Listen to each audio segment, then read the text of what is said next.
Big boss 1 చూడండి భయ్యా, big boss 9 వరకు వెళ్ళిపోయాను. అది ఎందుకు గోల్డ్ మొత్తం అదంతా చాలా ఎక్సైట్ గా ప్రోమోలు అయి నడుస్తున్నాయి. బయట వాళ్ళు పోవాలి వీళ్ళు పోవాలి కొట్టుకుంటున్నారు లోపలికి. అగ్ని పరీక్ష కూడా మంచిగా నడుస్తుంది. మీరే అప్లై చేయలే దేనికి ఎందుకు? ఇప్పుడు మా ఇంట్లో ఒకసారి వచ్చి కూర్చోండి ఎవడైనా వచ్చి, మా అమ్మ వాళ్ళు ఉంటుంది, వస్తుంది పంచాయతీ ఉంటుంది, ఏదో ఒకటి సంథింగ్ వస్తూనే ఉంటుంది. మనకు ఉద్యోగం అని చెప్పో, కాలేజ్ అని చెప్పో, డిగ్రీలు అని చెప్పో, సప్లీలు అని చెప్పి ఏదో ఒకటి ఉంటుంది. ఇన్ని పంచాయతీలు ఉండగా ఆ పంచాయతీ మనకు అవసరం అంటారు? అవసరమా? ఆడెవడో కొట్లాడుకుంటాడు అంటాడు, ఆడెవడో ఏదో చేస్తున్నా అని చెప్తున్నాడు. అదంతా తీసుకొని మన నెత్తి మీద పెట్టుకొని లేనట్టు టెన్షన్ అంతా మొత్తం చిల్మారు. బిగ్ బాస్ వేస్ట్ అంటారు.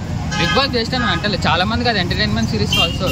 చాలా మంది ఇంట్లో కూర్చొని దాని మీమర్స్కి అయితే చాలా బెస్ట్. అది మన మీమర్స్ ఇప్పుడు చాలా మంది ఉన్నారు. మీమర్స్ వాళ్ళకి ఎంత ఇన్కమ్ వస్తుంది దాని ద్వారా.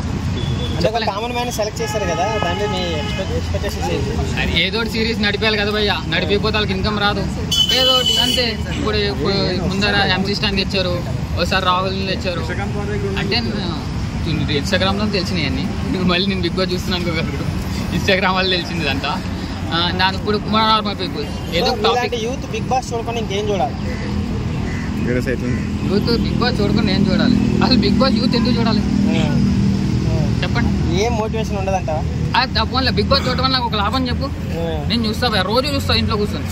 లొల్లీలు ఎట్లా పెట్టుకోవాలి, కొట్లాటలు ఎట్లా పెట్టుకోవాలి, ఎట్లా తిట్టుకోవాలి, అయ్యే వస్తే ఇంకేం రావు. కొట్లాట్లు గిట్లాట్లు ఎందుకు? పంచాయతీలు శుభ్రంగా పైసలు కమాయించుండ్రి, తినుండ్రి, తిరుగుండ్రి.